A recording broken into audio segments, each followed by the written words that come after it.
Okay, welcome to our lecture on memory. So we've just finished learning, went through the behavioral learning and other types of learning. So memory is obviously the next step. So we started at perceptions, went to learning, now we're on to memory. Okay, so for this next slide, what I want you to do is just read it. Don't take notes, don't copy it down, don't do anything because it's a memory test and we're going to come back to it later. So take a quick look. I'll leave it on the screen for about 45 seconds. Read it. Don't write anything down. Again, this is just a test to show you some memory stuff.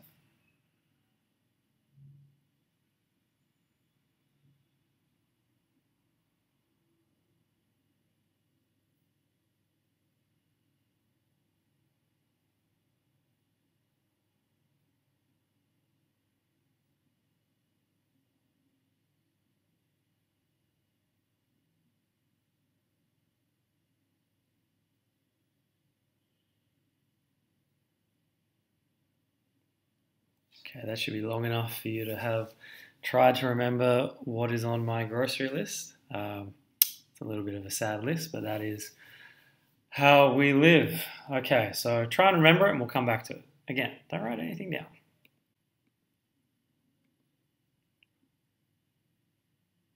So here's a relatively simplified model of memory. We call this the information processing model.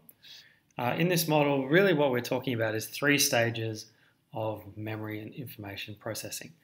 The first stage is called encoding, which is simply getting the information into our brain. The third stage is called storage, which is storing the memory. And then finally, retrieval, which is getting the memory, getting the information back out so that you can use it. So there's several different types of memory. The 3 types of memory are sensory, short-term, and long-term. We're going to talk about all these in a little bit more detail, but essentially sensory memory is very, very, very fast memory, very, very high capacity, but really, really quick. And all it is storing the literal sensory information that comes into your senses. So when we did perceptions, we talked about sight, sound, taste, touch, and smell. These sensory inputs are stored in your sensory memory very, very, very briefly.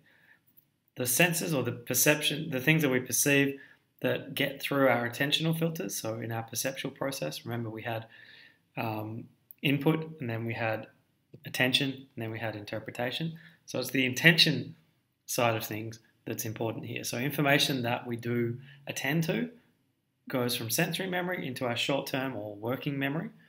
This is a shorter type of memory. You probably have heard it referred to before. Mostly a short-term memory. It's very limited, doesn't hold a lot. It's essentially good for keeping the memory and keeping the information in a place where we can work with it. So if you're trying to do a math problem, you need to be able to remember the things that you're trying to add or subtract in order to get to the result. So this is our working memory. It's quite short, quite limited. The information that goes from here and is actually elaborated on and processed, hence the term information processing model.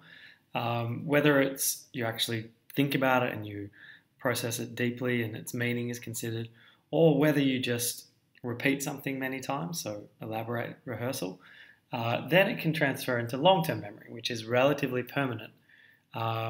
It's, for all we know, unlimited. No one's fully investigated this. It's almost impossible to. And it's really long and permanent. Usually the assumption is that you never really forget anything, you just lose access to it, you lose the ability to retrieve it. So the information's always there, you just can't get to it. That's what we sort of refer to as forgetting. Okay. So in terms of encoding, which again, remember was getting the information into the brain, encoding starts with sensory memory, once it's paid attention to, being converted into short-term and working memory. So our sensory memory is everything we receive. The things that go from sensory memory to short-term memory are the pieces of information, stimuli information that we actually pay attention to. So if you're listening to me talk now, hopefully you're paying attention to my words as well as the slides. These are visual, the slides, and auditory, which are my words, and these are the stimuli. If you're paying attention to them, they'll go into your short-term memory. So Part of the interesting thing about encoding as well is that because it's stimuli that get encoded from your sensory memory to your short-term memory, it also means that all the stimuli associated with the information get encoded, which includes the background stimuli and the environmental information. So imagine that you're watching a commercial before a movie on the weekend.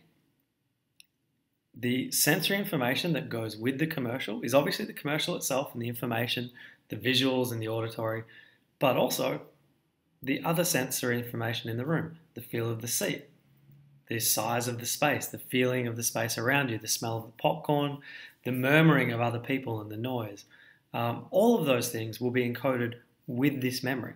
So what that means is, and we're going to look at this in the recalling section of the lecture, one thing that's really interesting is that when we replicate the encoding environment, this additional sensory information can actually help us recall the focal information. So you can see the tweet to the right here from Scientific America. If you need to do your exam in a noisy room, then studying in a noisy environment will actually help with your recall. So if you, for instance, handwrite in exams that you do, then actually handwriting when you study will help because that'll increase the amount of sensory information that will aid in your recall.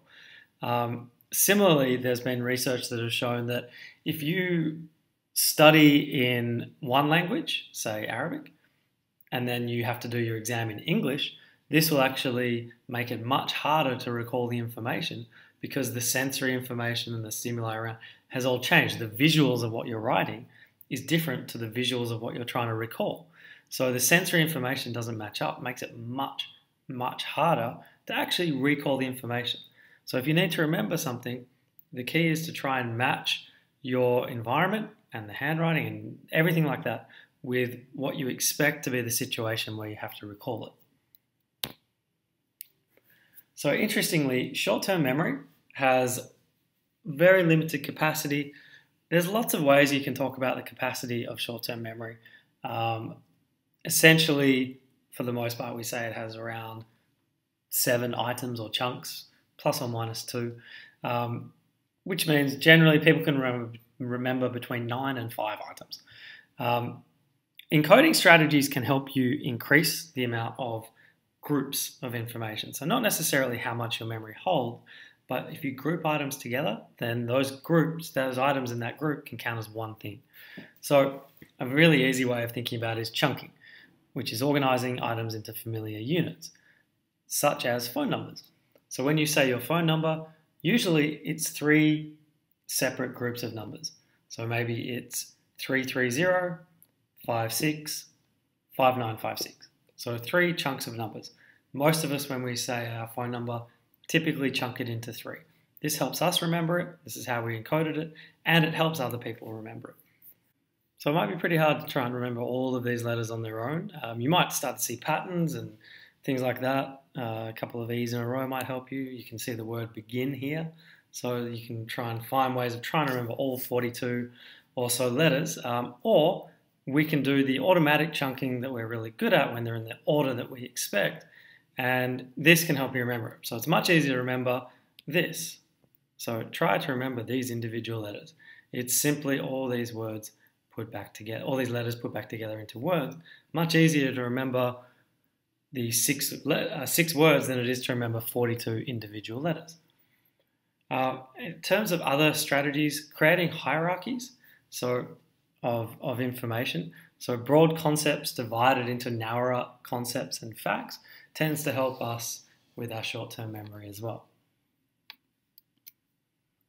So the other part of encoding is getting the memory from short-term memory to long-term memory, and this requires effort because what you're doing is trying to process it more effortfully so that it does actually get transferred into our network of memories. Now, there's a reason that handwriting notes is more effortful than typing, because when we handwrite, for instance, we have to make decisions about what to write. We usually paraphrase and put information into our own words. If we're a very fast typer, we tend to just type verbatim what the person was saying. So when you handwrite, you're actually processing. This is why when you're studying, reading is fine. It's not a great way of remembering. A much better way of remembering is processing the information by reading the notes and then rewriting them in your own words. Then you put in effort. That effort will help you encode, which will help get the information into your long-term memory. So the process of getting things from short-term working memory into long-term is called consolidation, and it means what it says. It's consolidating the information into your memory network. So really important to remember that studying is not just reading. Studying is reading, writing, trying to process with effort to get into long-term memory. There's two main ways that we talk about this consolidation process. The first is elaborative processing. This is basically creating meaningful associations. It's finding ways to fit the new information into our previous memories. So our memories are very, very complex and there's many aspects to it. The most long-term way of storing a memory, of encoding a memory, is to create a meaningful association. The more personal the association, the better. So if you see some new information, so I present you information about memory, or I present you information about the decision-making process, those 5 stages. Yes, you can remember those 5 stages, and if you rehearse it a couple of times and repeat it to yourself, you might remember it. The way I try and help you remember it is by giving you an example that hopefully you find personally relevant, or I ask you to give me an example to help you remember. So you're much more likely to remember it if you've had to think through your own personal example of the decision-making process. So you tell me about a time that, for instance, you bought a computer and you go through stages 1 through 5. Then you have purposefully processed this new information. You've associated it with your previously stored experiences because you're telling me a story of what you've done before. And you fit it in with your beliefs and feelings to essentially consolidate this information in your long-term memory. The idea of rehearsal, the second part, is just continual repetition. This is fine. This is not necessarily the most efficient way of learning. You have to repeat many times, but it does work. This is what we do use mostly in marketing with branding. The more I repeat my brand messages, the more I repeat my slogan, the more I repeat the jingle or whatever it is, the phone number I want you to remember, or the website, the more likely it is it'll go from working memory to long-term memory. This works the best when there's time in between repetitions. Because if you just sit down, for instance, and try and read this slide and remember everything on this slide, if you read it 10 times in a few minutes, just 10 times in a row, what happens is your neurons in your brain will get fatigued and they'll start to fail in the encoding. So while you've read it 10 times, you've only encoded it maybe 3 before your brain gets tired. So what works best is read something once, learn something once, try and remember it, then come back to it hours later, days later, and do it again. You give your brain a break, you give the memory neurons a break, and it's more likely that it will be processed into long-term memory. So you can see the line here. I bet you can easily finish this line, have a break, and I'm sure you finished it with have a Kit Kat. And you know the brand is Kit Kat, obviously. So this have a break, have a Kit Kat has been repeated time and time and time and time and time again by Kit Kat so that you remember it. Similar things such as the Subway slogan. You probably remember it, eat fresh, because you've heard it hundreds of times. So this is an example from Australia. Quite a long time ago when I was growing up, the phone number in this ad was played a lot. It was catchy. It was something that you paid attention to and processed. And the idea of rehearsal was really, really strong. If you ask anyone of my generation in Australia what the Pizza Hut phone number is, they all know and they will all tell you in the theme of this song. So I just thought I'd play it for you because it makes me laugh. Oh. Tony? 131166. 131166. 131166. Pizza Hut delivery. 131166. 131166. 131166. Pizza Hut delivery. Pizza Hut now delivers the 1990 Pairs deal. That's any 2 medium pizzas you like for just $19.90. So call Pizza Hut now on 131166. Yeah. So I will, for the rest of my life, I think, remember that phone number based entirely and purely on this jingle. And as I said, anyone from my generation in Australia will be able to tell you this jingle. So a couple of effortful processing strategies in order to sort of elaborate on what effortful processing actually means. So we have different levels of processing from shallow to deep. So I can give you a couple of examples here. So the first question, is this word in capital letters? So I show you the word chair. Clearly this word is in capital letters. This is very shallow processing. You're not thinking about the word. You're not thinking about what it means. You're not thinking about how it relates to you. You're just looking at it. You're visually scanning the appearance of the letters. The second is actually more of an auditory kind of memory or processing. So if I ask you, does this word rhyme with train? I show you the word brain, you say yes. So this is still quite shallow because all you're doing is rhyming the sounds, associating the sounds together. If I ask you to recall the word later on, maybe you'll say brain, maybe you'll say train. Maybe you'll say something else that rhymes with brain or train. Because I haven't asked you to process the word itself, I've asked you to process the sound of the word. So that's not particularly effortful and it doesn't give you much of the meaning. We're most likely to retain information when we process it by focusing on the semantics or the meaning of the word. So the sample question here, would the word fit in this sentence? The girl put the doll on the table. This gives you meaning, this gives you context, this gives you something to remember. This is more deep processing. So this is asking you to construct a sentence. Once you've done that, you're much more likely to remember the word. So the more that we pay attention, the more that we process the information, the more likely it is that we will remember it. So you can see here in this particular study that was done, only a bit over 10% remembered the word a little bit later on, an hour later, when they were asked when they did the capital letter test. Only almost 60% when we did the rhyming test, and almost 90% when the deep meaning of the word was processed. So you can see that deep processing, effortful processing, is the best way to take something into your long-term memory. So when we talk about storage, really what we are talking about is long-term memory. Sensory memory and your short-term memory, yes, they do have storage, but when we talk about the storage part of the information processing model, this is what we're talking about. Really, we're talking about two types of memory. One is semantic meaning, which is the understanding of an object. Our understanding of something is always put in the context of other things that we understand. This creates a network, which is why the long-term memory is so powerful and essentially unlimited. So when you get new information, you populate that memory with other memories from the past that are related. So if I show you a picture of an animal with 4 legs, ears and a tail and fur, you can, then I tell you, okay, this is a wolf.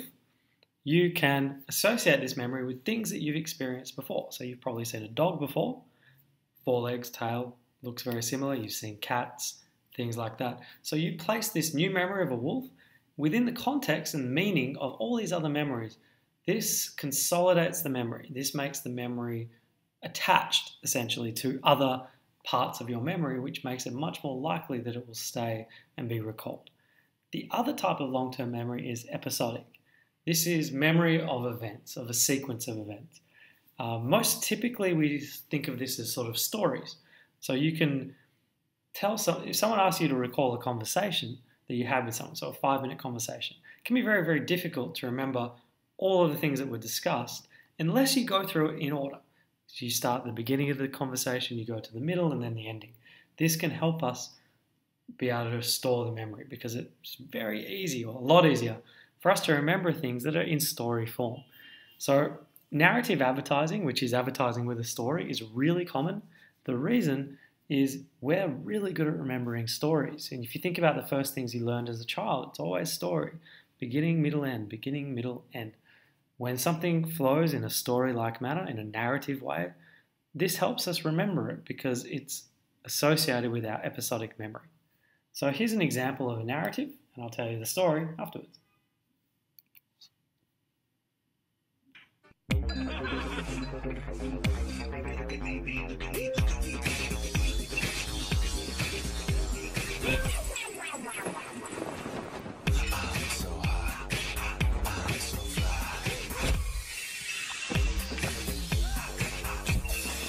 Don't lose girls to dandruff. Use Axe anti-dandruff shampoo.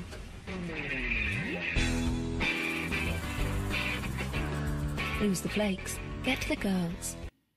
So pretty simple story there from Axe. Beginning, the guy has dandruff and all the girls disappear. In the middle, he uses the Axe anti-dandruff shampoo and the ad shows you him using it. And then a happy ending where all the girls like him again. So really, really easy story to remember. A beginning, a middle where the product is the hero and the product saves the day. And then the end where you see the benefit of using the product. So you can see the advertising objectives and you can see what Axe is trying to achieve with their advertising. And you can see that they've used this narrative idea to help you remember what they want you to remember over time. So it's really important to understand that the long-term memory is nothing like a computer.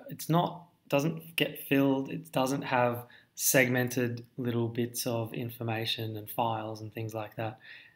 That is just not the way that our brain works. So the reason that our long-term memory is essentially unlimited is because it's formed with associative networks. So these little bits of information, little knowledge structure, these nodes, are all independent and interdependent. They're all connected in different ways. The more connections that we make, or the stronger connections or the more personal connections between pieces of memory, pieces of information, the more likely it is that we'll be able to recall it later. So the idea of this is called the hierarchical processing model, which means you start with something you're trying to recall, a piece of information, and then your brain fills in the blanks by cascading out into all these different pieces of memory and information that are associated with what you're trying to recall or think about. This explains why we remember things with logical associations. So Charlize Theron is associated with a J'adore perfume. That's much easier to remember because the association makes sense and it'll be stronger. If you compare it to trying to associate a footballer with J'adore or perfume, it would be much harder because the association would be much weaker. So the network is much less strong. If you look here, you can kind of see all these interconnected nodes. If we just start with the word perfume, branches out into all these different things that we know about. Those in turn branch out into other different memories and ideas. So you can see that there's many, many, many ways that this information can get processed, which means if I can help you recall something, let's say the Elizabeth Taylor, maybe if you recall Elizabeth Taylor, this will help you recall the name of the perfume that's associated with her or something like that.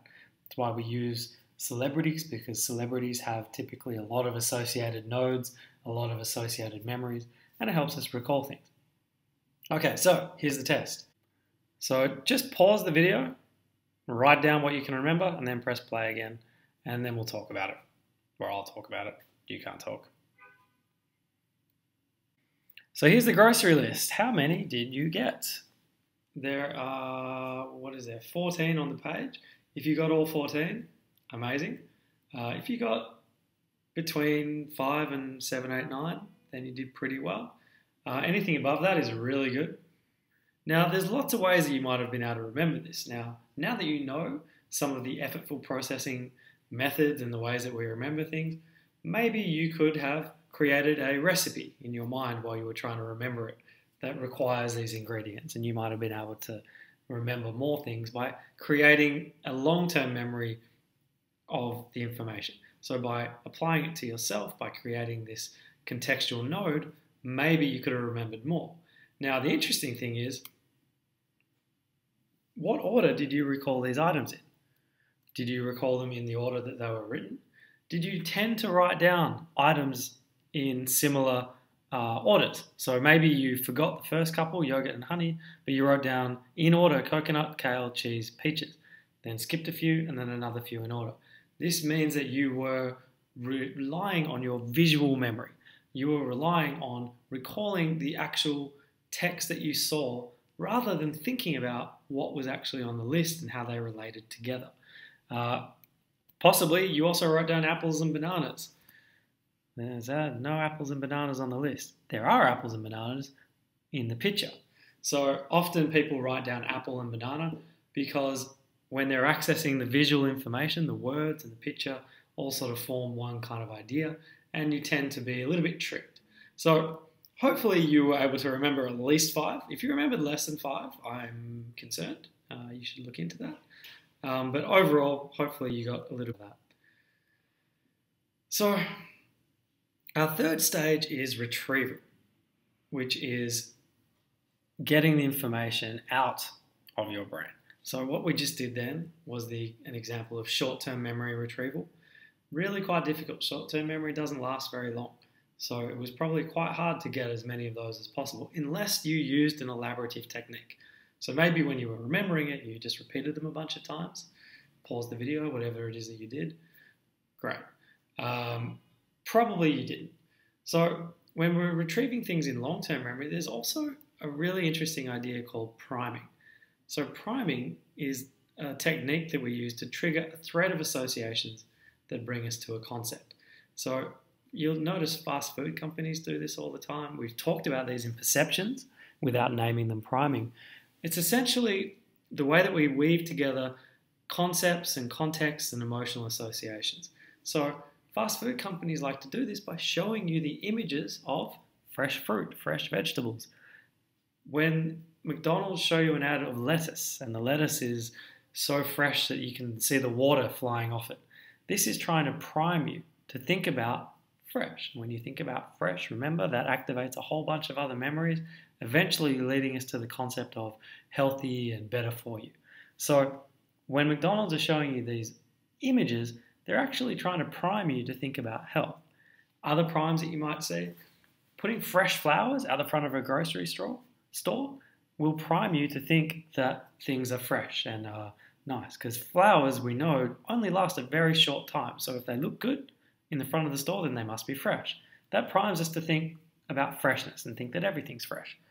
Another cool example is chalk written prices.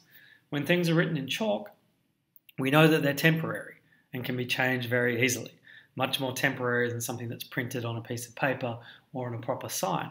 So people in places that want to make you think that they're very casual or relaxed or innovative, or using those ideas that, you know, when you go to a cafe and all the prices are written in and the menu is written in chalk because they're so up to date they change their menu. That's what they're trying to tell you, is we write in chalk because we're so contemporary and up to date that if we write it in pen, we won't have time to change it all the time.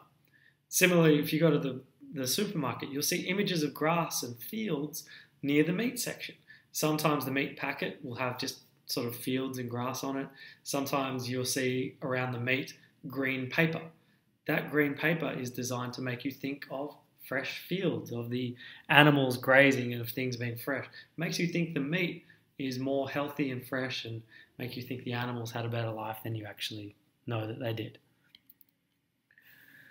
So there's 2 main types of retrieval in this particular instance, and then we'll also talk about relearning. So recall is retrieving the information previously learned but unconsciously stored. So often this is when we use fill in the blanks and short answer questions in exams, for instance. So recall is retrieving information from your brain. We try and think about it. You've been asked a question. You think about the information and try and answer it. Recognition is looking at something or hearing something and matching it with a stimuli, matching it with the stored information you have in the past. So this is typically what multiple choice uses in exams. You see the question and you see a bunch of answers. When you recognize an answer, that will help you choose it as hopefully the right answer.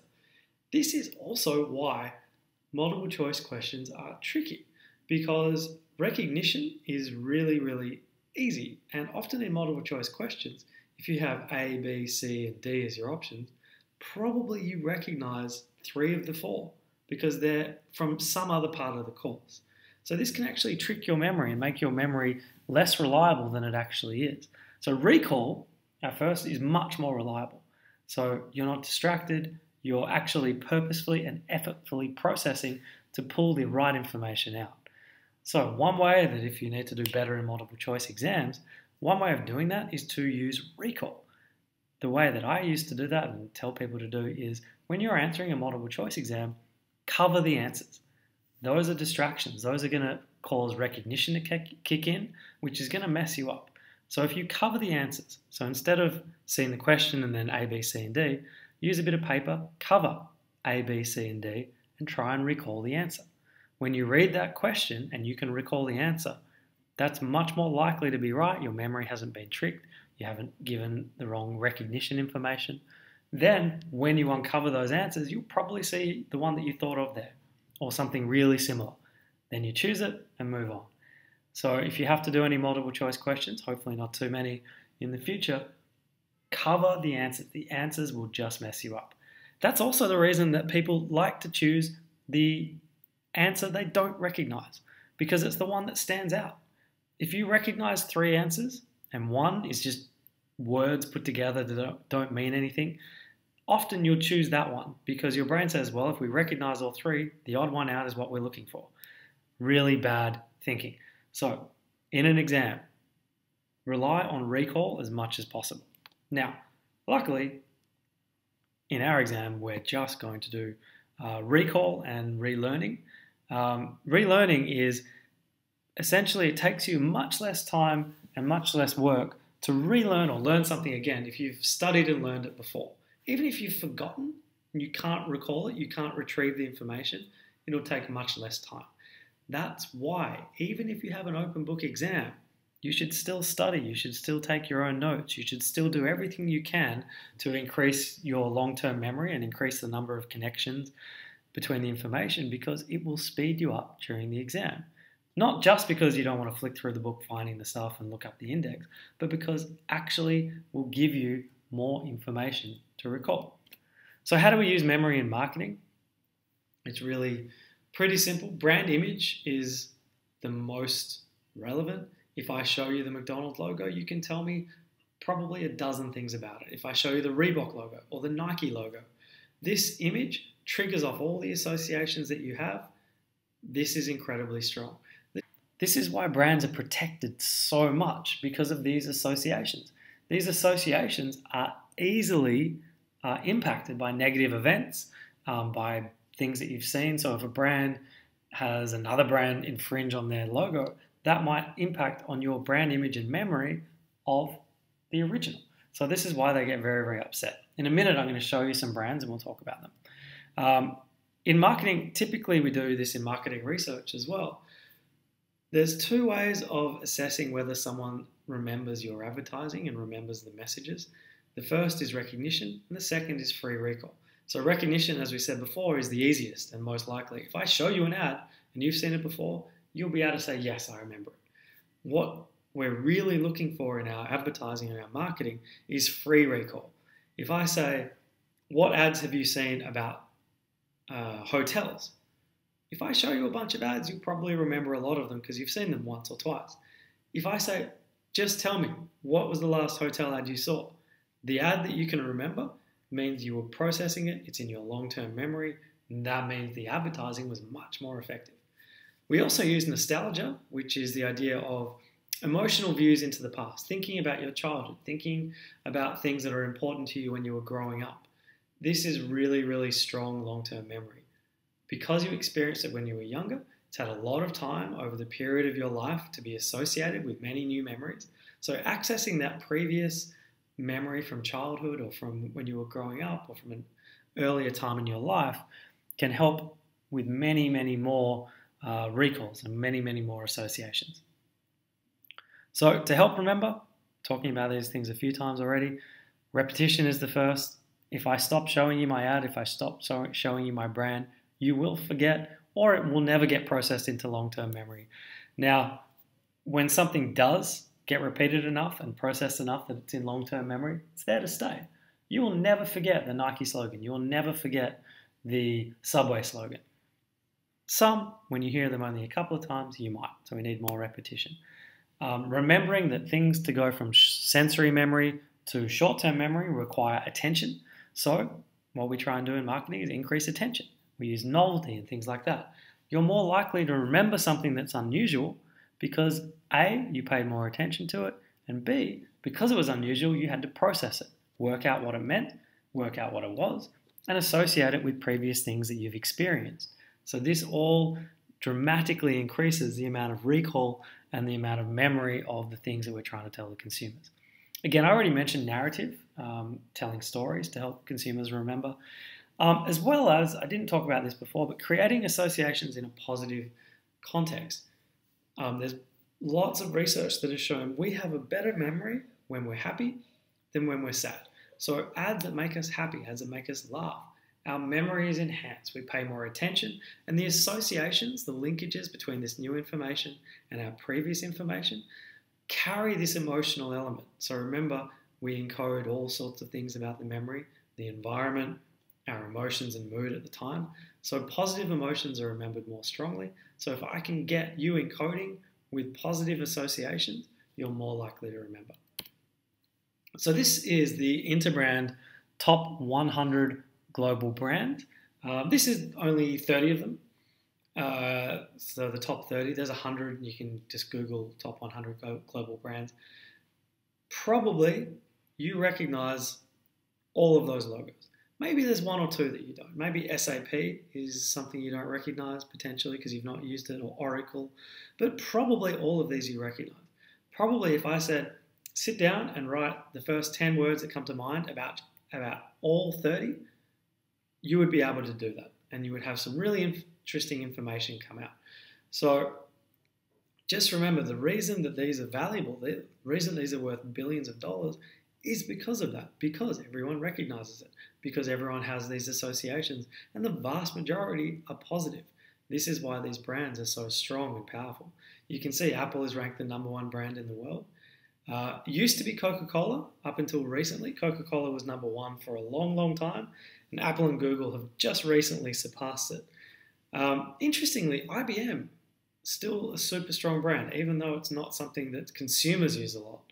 So there's a lot of consumer brands here and some prestige brands. Louis Vuitton, Mercedes-Benz, BMW, prestigious brands getting attention. So finally, just to wrap up, a couple of quick things to think about when you're studying. Remember that if we learn our material in more than one way, we're creating more retrieval cues. We're creating more ways that we can remember it. So the more connections we have, the more examples we use. I show you examples, I show you ads, I tell you examples. If you go and find your own examples, you are much more likely to remember. You've created more retrieval cues. So often I'll ask you to give an example in your exam. The reason is I want to help you retrieve the information. Sometimes we create songs and images and lists and ways of remembering. This can also help. But the worst way to remember is repetition. So rote learning, just literally remembering the words on the page and reading them time and time and time again, is the least effective way of remembering because it gives us the least chance of finding a recall. So it's the retrieval cues, these recall cues, that actually are worthwhile. The more ways that you encode the information, the more cues you have access to and might work. And really important is to minimize other activities and other related material and interferences because, again, those will get encoded. Those will make your memory more disjointed. So it's really important to study before you go to bed, for instance, so that you're not adding more things on after you've done the study or before you do something mindless. So if you have to do washing up or you have to fold laundry or something like that, do some study before, then do the mindless task. And what you'll find is your memory will be stored more strongly. Having multiple sessions spaced further and further apart after first learning the material helps. This is why I tell you to read the book before you come to class, because that's the first time you've learned it. The next time is with me. The next time is when you start studying. Then that's lots of repetitions. There's lots of chances for you to remember. Spending your study sessions activating retrieval cues. So going back over your example and things like that can help. And practicing retrieval in the context of the exam. So making sure that when you're practicing your exam, you put yourself in exam conditions. Hopefully these conditions are the same as when you study. So if you know you're going to be studying in a quiet, if you're going to be doing the exam in a quiet room, study in a quiet room. If you know you're handwriting the exam, handwrite when you study. And then when you test yourself, repeat these conditions. It will help you understand what you know. So the second point here is overcoming overconfidence. Yes, the material will seem familiar, but can you actually do it? Better to find out before you come into the exam than later. Okay, that's everything about memory. I realize that this took quite a long time, but this is our memory lecture. So hopefully you will remember it, and hopefully it'll be useful for the exam coming up and for future exams.